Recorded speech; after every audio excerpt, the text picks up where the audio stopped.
Ben non, chaque pays est souverain, donc on n'a pas à violer la souveraineté d'autres pays, quoi.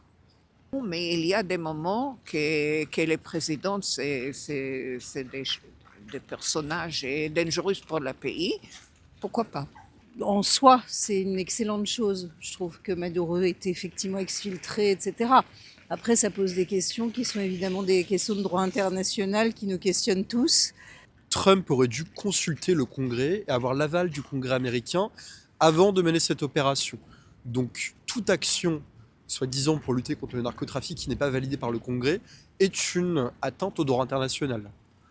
Trump, il est complètement malade mental et puis je pense que c'est quelqu'un qui est en train de mener notre monde à notre perte.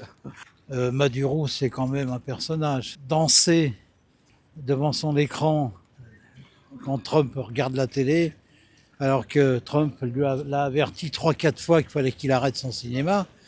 Et quand on voit les exemples de bateaux qui sont bombardés par les Américains parce qu'il y a une tonne de cocaïne dedans en direction des États-Unis, on peut comprendre un petit peu.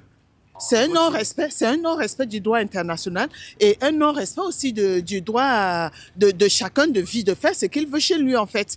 De toute façon, c'est pas bien pour entrer dans les politiques de notre pays. C'est tout.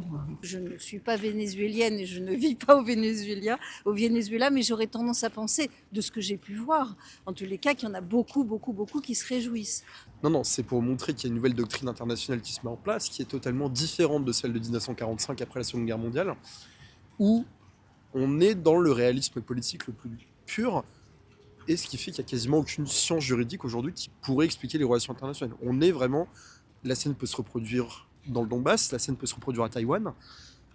Les États prennent leurs décisions en remettant en cause le droit international et les décisions des Nations Unies.